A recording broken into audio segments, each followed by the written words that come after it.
Okay, so in today's episode, I'm going to walk you through a back-end issue that I've been having in my business. Why? Because these are the kind of things that will stop you from being able to scale if that is really something that you want to do for your e-commerce brand.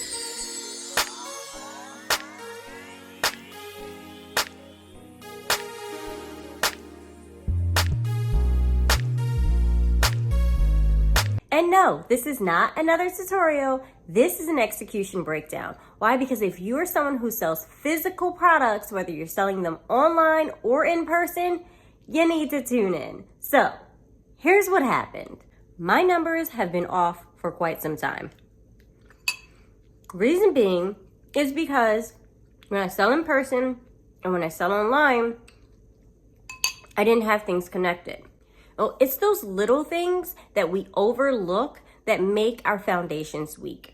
And what happens when you have a weak foundation? Over time, everything starts to crumble. And I know you're probably saying, well, Alicia, is that really that big of a deal? Yes. Why?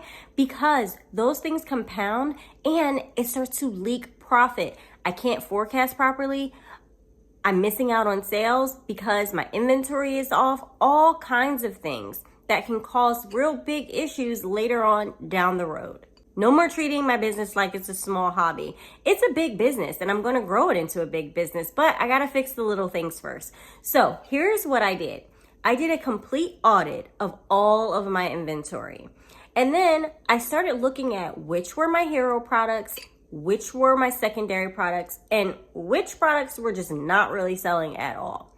Once I did that, I started to figure out whether or not I needed to eliminate some things. And I did. And I updated all of my product inventory and as well as I fixed my bundles. That was the biggest problem, why my inventory was off for the most part. Because when I sell in bundles, it wasn't calculating it properly. And that's because I didn't have it set up properly in my system. So I actually ended up downloading, because my stores ran on Shopify, the Shopify bundle app inside of my back office. And that has helped me so much.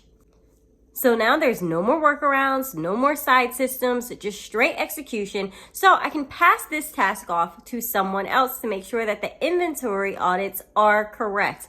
And with having everything on one platform, it makes things streamlined so much better. I'm all about the time freedom. And when you have structures in place, that frees up more time for you to be able to do other things, whether it's personal or other things that you want to be able to have more time to do in your business. So yes, my back-end cleanup was definitely necessary. If you are building a real business, focus on your infrastructure. Do not skip. Fix your back office, clean everything up, and I will see you in the next episode on this journey. Bye.